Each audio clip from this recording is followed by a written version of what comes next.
Bonjour à tous et à toutes, c'est Philo ECG, on se retrouve aujourd'hui pour une nouvelle vidéo sur la violence. Alors, la question qui va nous intéresser aujourd'hui est celle de la violence et de la raison. Alors, pas besoin d'avoir fait Saint-Cyr pour savoir que la violence semble par définition l'impensable, dans la mesure où elle se donne a priori comme rebelle à toute tentative de rationalisation. Son caractère est dans le passionnel, le pulsionnel et l'irrationnel. La raison peut-elle comprendre la violence, c'est-à-dire son autre? Ça semble un petit peu compliqué, hein. Surtout que définir la violence suppose une autre complexité. L'inflation du terme, violence des mots, violence d'un crime, de la guerre, en désignant toute action contraire à la morale, elle se confond avec le mal et l'injustice. Je parle de la violence au sens symbolique même, est violent tout ce qui est une dépense impressionnante ou excessive d'énergie. On dit aussi violence de la mer.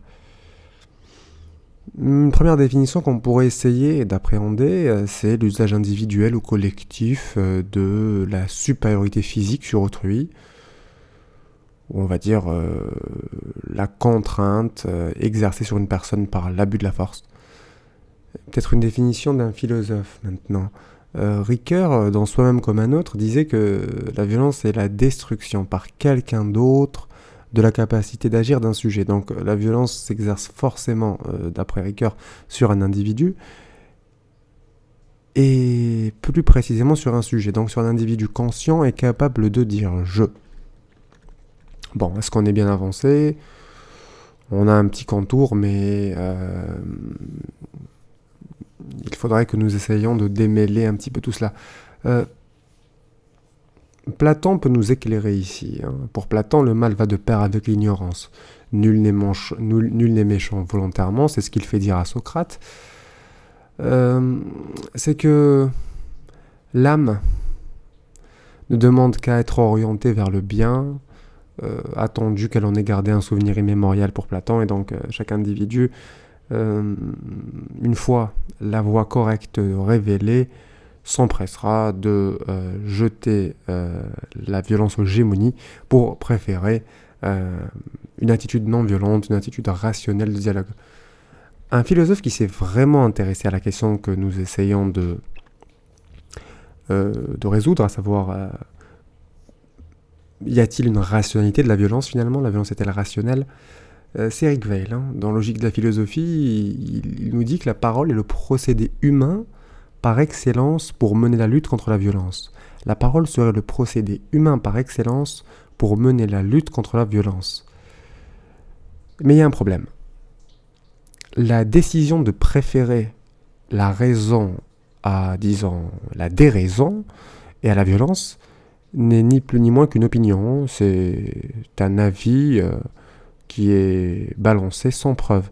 Et comme le disait déjà Euclide, le célèbre mathématicien, tout ce qui est affirmé sans preuve peut être réfuté sans preuve. La philosophie n'y échappe pas. Pour autant, selon Weil, la philosophie comprend la question de la violence. Là où la violence ne comprend pas, dans le sens où elle ne porte pas en elle le discours philosophique, en ce qu'elle est refus systématique de philosopher. Et donc là, il a cette phrase magnifique où il nous dit que la violence est un problème pour la philosophie, mais la philosophie n'en est pas un pour la violence qui, même, se rit du philosophe. Ainsi, l'option de la raison est fondamentalement supérieure à celle de la violence, en ce qu'elle, par un simple processus presque mathématique, j'ai envie de vous dire, d'inclusion, un petit peu comme en maths, lorsque vous voulez démontrer l'équivalence de deux propositions, vous montrez que A implique B, que B implique A, et pour ce faire, vous faites quoi? Vous supposez A, et ensuite vous arrivez à la fin de votre démonstration à voir que si A est vrai, B l'est tout autant. De la même façon, ici, on a la philosophie qui arrive à se saisir de la violence, mais la violence qui n'arrive pas, elle, à se saisir de la philosophie, ou alors ça devient la violence d'un individu aliéné, un individu fou. Mais ce n'est pas ce qui nous intéresse ici. Nous avons créé des structures pour essayer de pallier la folie, pour essayer de pallier les débordements qui sont de l'ordre du trouble, de l'ordre de la pathologie. Ce qui nous intéresse ici, c'est de savoir comment les hommes, même saints d'esprit, qui sont quand même, fort heureusement, la majeure partie des hommes, ont recours à la violence. Le discours absolument cohérent a donc raison, dans la mesure où le refus absolu du discours n'est possible qu'en connaissance de cause. La violence est rationnelle, mais n'est pas raisonnable. La violence est dissociable de l'acte de raison, par sa fin qui est irrationnelle. Ainsi, la violence est comparable à la folie. La folie n'est pas forcément un divorce avec la raison, mais plutôt un divorce avec la complexité. Je m'explique là-dessus. Le fou décide de n'appliquer la raison qu'à une dimension unique. Il n'est pas fou partout, il est fou sur une chose.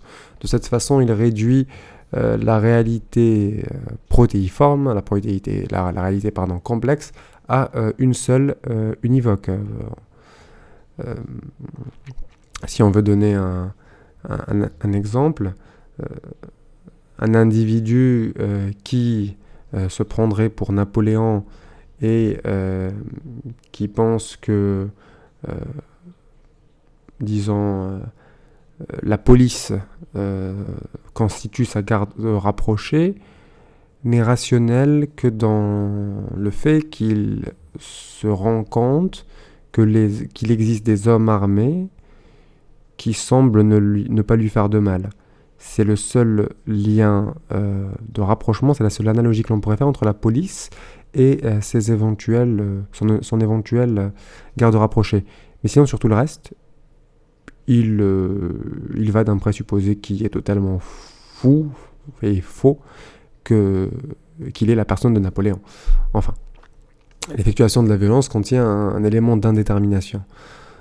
Macbeth, par exemple, est forcé après son régicide, tuer un roi, assassinat d'un roi, son père ici, il est forcé de tuer le témoin du meurtre, et il est donc aspiré par l'engrenage de la violence. Spirale fatale, Ce faux pas illustre l'absence de maîtrise humaine de la violence. Être violent exige d'accepter sa propre imprévisibilité. Le sujet cautionne donc ne plus être totalement maître de son action. La non-violence est fade, raisonnable, donc anticipée, elle n'attire pas. Le positif est singulier là où le négatif est pluriel. Ainsi, la violence est protéiforme et indéfinie a priori. Elle n'existe qu'in absentia. Aussi peut-on justifier la fascination pour un tel phénomène. J'espère que vous avez apprécié cette vidéo. Si vous avez des questions, des thématiques précises que vous aimeriez creuser sur la violence et qui n'ont peut-être pas été creusées, que sais-je, par votre professeur, n'hésitez pas à me le faire savoir en commentaire. Sinon, abonnez-vous, mettez un j'aime, ça soutient la chaîne. Et je vous dis à très bientôt pour toujours plus de contenu sur ce thème qui vous occupe cette année. Bonne fin de journée à vous.